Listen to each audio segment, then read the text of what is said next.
قل هذه سبيلي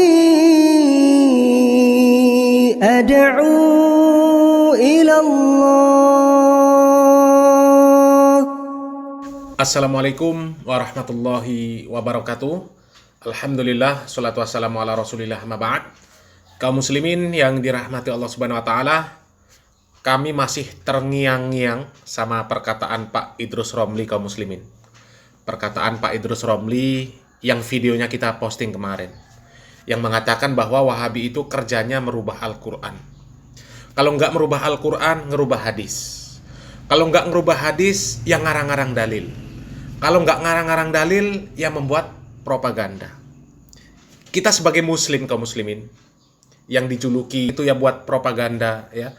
Kita tidak langsung menerima, tidak langsung menolak perkataan itu. Kita introspeksi diri dulu. Jangan-jangan apa yang dituduhkan oleh Pak Idrus Romli dan yang sejenis Pak Idrus Romli itu benar.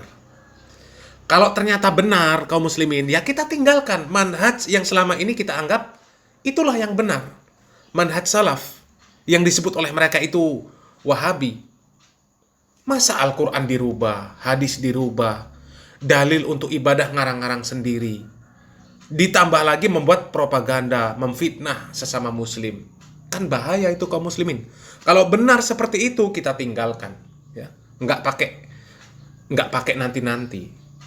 Detik itu juga kalau kita melihat fakta, kita tinggalkan, kaum muslimin. Bahaya itu, ya. Jangan-jangan bukan Islam, bungkusnya saja yang Islam, tapi isinya sangat jauh dari ajaran Islam.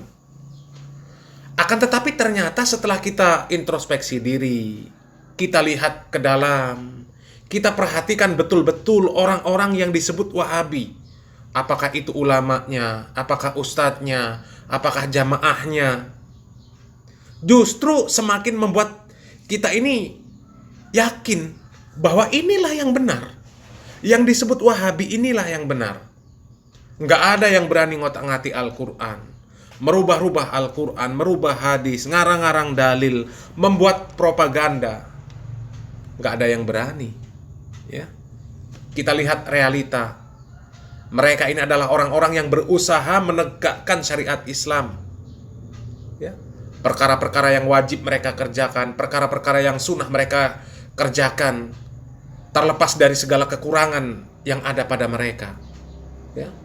Tapi justru ketika kita melihat kelompoknya Pak Idrus Romli, malah kita menemukan yang seperti itu. Memahami Al-Quran sesuai seleranya, memahami hadis sesuai seleranya. Kalau nggak ada dalil untuk mendukung ibadah mereka, ya mereka ngarang-ngarang dalil. Ditambah lagi mereka paling jago kalau yang namanya membuat propaganda, ya.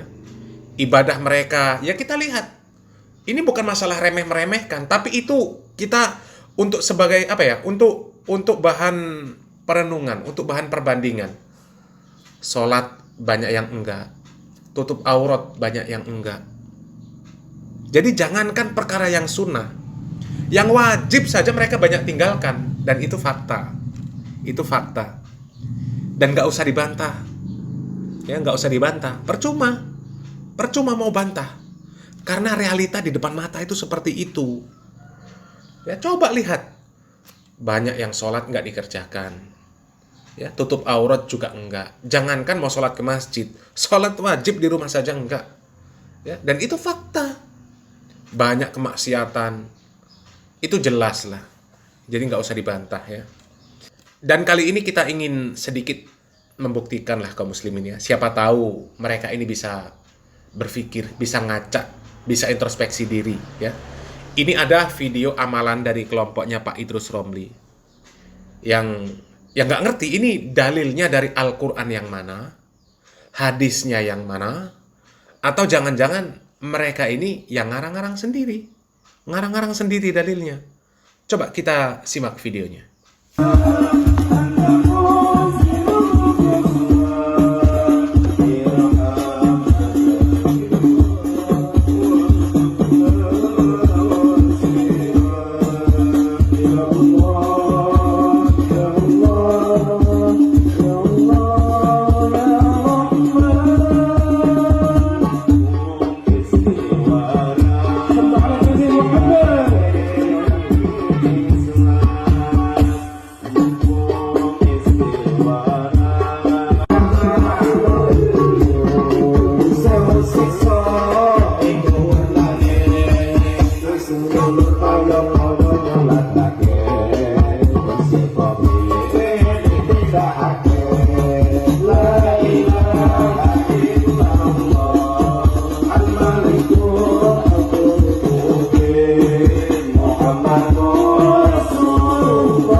kaum muslimin, ya, kita sudah lihat videonya tadi, itu video perayaan Maulid Nabi kaum muslimin. Perayaan Maulid Nabi itu dalilnya itu dari mana? Dari Syiah kan? Jelas tokoh NU sendiri yang menjelaskan bahwasanya yang pertama kali merayakan Maulid adalah orang-orang Syiah. Tokoh Aswaja sendiri yang cerita, yang menjelaskan. Bukan Wahabi memfitnah, bukan. Ya. Jadi apanya kalau nggak ngarang-ngarang sendiri itu namanya? Hah? Dalilnya nggak ada, tapi dipaksa-paksakan untuk mengerjakan. Ya. Kalaupun pakai dalil Al-Quran, dalil hadis, kan ada itu Al-Quran, hadis yang dikait-kaitkan, dihubung-hubungkan, dicocok-cocokkan seolah-olah itu adalah dalil pembenaran acara perayaan Maulid. Sejak kapan dalil Al-Quran, dalil hadis yang dipakai itu ya difahami dan digunakan oleh para sahabat, para ulama ahlu sunnah wal jamaah untuk membuat perayaan Maulid Nabi? Nggak ada. Nggak ada. Artinya Al-Quran dan hadis itu difahami dan diamalkan sakarepnya dewe. Ditambah lagi merayakan Maulid Nabi, ya, merayakan Maulid Nabi dengan cara yang seperti yang ada di video tersebut kaum muslimin. Itu apa maksudnya coba? Ibu-ibu nyawer tukang terbangan, duitnya disebar-sebar. Itukah Maulid Nabi? Memperingati perayaan lahirnya Nabi? Momen untuk mencontoh Nabi, untuk membacakan sejarah Nabi supaya bisa mengikuti langkah-langkah Nabi, jejak-jejak Nabi, ajaran-ajaran Nabi? Apakah Nabi mengajarkan yang seperti itu? Para sahabat, para ulama, apakah mereka mengajarkan yang seperti itu? Hah?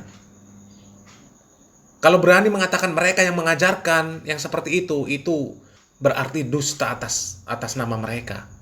Ya. Dan mereka yakin gak akan ridho ya, dengan tuduhan yang seperti itu. Dan yang seperti itu, lebih tepatnya yang ngajarkan itu orkes dangdut, nyawer biduan. Kita lihatlah orkes dangdut kalau pas lagi nyawer biduan, ya seperti itu. Seperti itu caranya. Dan itu hanya satu video dari sekian banyak video perayaan Maulid yang aneh dan nyeleneh. Belum lagi ibadah-ibadah yang aneh dan nyeleneh yang tidak ada dalilnya sama sekali dari Al-Quran, dari Sunnah. Nggak ada.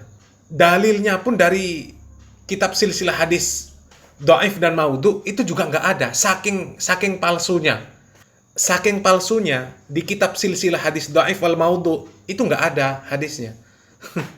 Ya. Bahkan tokoh Aswaja,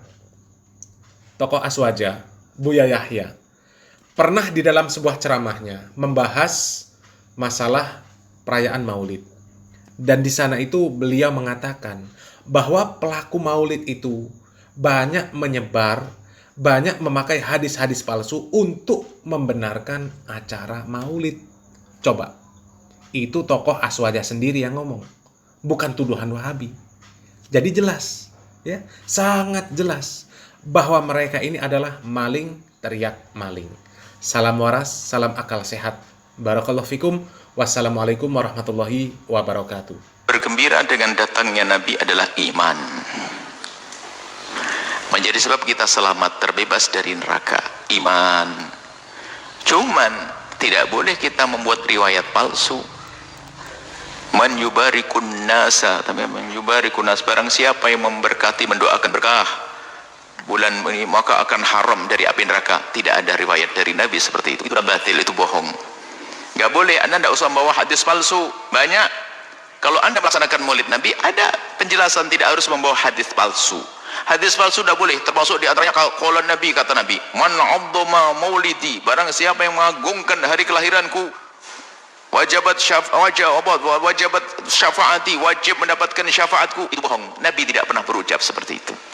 Adapun masalah melaksanakan maulid Nabi, ada jelas syariatnya seperti apa, ada malahnya maulid Nabi. Cuman tidak usah kita mendatangkan hadis palsu, sebab Nabi sudah mengancam, man kadzaba alayya muta'ammidan falyatabawwa maq'adahu minan nar. Barang siapa berdusta atas nama Nabi, maka tempatnya neraka. Maka kami seru kepada ahli maulid, Anda ada ahli mahabbah dengan Rasulullah, Anda jangan berdusta atas nama Rasulullah. Nggak ada riwayat seperti itu, tidak pernah ada. Barang siapa memberkati, mendoakan, mengucapkan selamat pada orang dengan datangnya bulan Maulid, maka haram baginya neraka. Kalau itu disebutkan kepada Nabi, haram, nggak boleh. Nabi tidak pernah berucap seperti itu. Man 'azzama maulidi, kalau ada orang mengatakan Nabi bersabda man 'azzama maulidi, barang siapa yang mengagungkan hari kelahiranku, mau coba syafaati, wajib mendapatkan syafaat, itu juga bohong. Tidak pernah ada riwayat seperti itu.